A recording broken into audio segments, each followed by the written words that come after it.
Facebook পেজের নাম change করতে পারছেন না? চিন্তা নেই, আজকের এই ভিডিওতে আমি দেখাবো 2025 সালের সঠিক নিয়মে ফেসবুক পেজের নাম কিভাবে চেঞ্জ করবেন। তো চলো ভিডিওটা শুরু করি। তার আগে চ্যানেলে নতুন হলে চ্যানেলটি সাবস্ক্রাইব করুন আর ভিডিওতে একটা লাইক করুন আর কমেন্টে জানান কারা ফেসবুক পেজের নাম চেঞ্জ করতে পেরেছেন।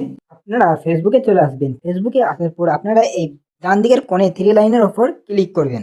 এখানে ক্লিক করলে আপনারা দেখতে পাবেন এখানে সেটিং অপশন, এই সেটিং অপশনের ওপর ক্লিক করে দেবেন। ক্লিক করার পর আপনারা একটু নিচের দিকে যাবেন। নিচের দিকে আসলে আপনারা দেখতে পাবেন এখানে পেজ সেটআপ বলে একটা অপশন, এই পেজ সেটআপের উপর ক্লিক করে দেবেন। এবার আপনারা দেখতে পাবেন নাম, এই নামের ওপর ক্লিক করে দেবেন। তো এখানে দেখতে পাবেন আপনার ফেসবুক পেজের নামটা, আর এখানে রিভিউ চেঞ্জ। তো আপনারা এবার এই ফেসবুক পেজের নামটা চেঞ্জ করে দেবেন এখান থেকে। এখানে ক্লিক করবেন। তো আমার ফেসবুক পেজের নাম আছে সেরা জিকে কুইজ, এটাকে আমি এবার চেঞ্জ করে দেব। আমি দেব GK quiz, GK U U I Z, GK quiz. GK quiz লেখার পর আপনারা এই রিভিউ চেঞ্জ এটার উপর ক্লিক করবেন।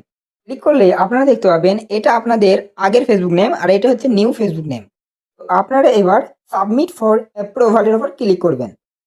ক্লিক করার পর এখানে বলছে ইমেল, আপনাদের যে ইমেল অ্যাড্রেসটা এই ফেসবুকের সঙ্গে লিঙ্ক করা আছে সেই ইমেলে একটা কোড যাবে। এই কোডটা আপনাদেরকে এখানে বসাতে হবে। যদি আপনাদের ফেসবুক পেজের সঙ্গে ইমেল আইডি অ্যাড না থাকে তাহলে আপনারা এই ট্রাই অ্যানাদার ওয়ে এটার উপর ক্লিক করবেন। এখানে আপনারা দেখবেন হোয়াটসঅ্যাপ, যদি আপনাদের হোয়াটসঅ্যাপ নাম্বার যদি অ্যাড থাকে ফেসবুকে তাহলে আপনারা এখানে হোয়াটসঅ্যাপের উপর ক্লিক করবেন, তারপর কন্টিনিউ করে দেবেন। তাহলে কিন্তু আপনাদের এই নাম্বারে একটা কোড চলে যাবে, সেই কোডটা এনে এখানে দিয়ে দেবেন, তাহলে কিন্তু আপনাদের নামটা চেঞ্জ হয়ে যাবে। তো আমি এই কোডটা কপি করে এনে এখানে পেস্ট করে দিচ্ছি। পেস্ট করার পরে এখানে আমি কন্টিনিউ অপশনে ক্লিক করে দেবো। তো ক্লিক করার পর আপনারা এখানে দেখতে পাবেন নিচের দিকে you name will be updated automatically if approved. আপনার নামটি কিছুক্ষণ সময় নেবে চেঞ্জ হওয়ার জন্য।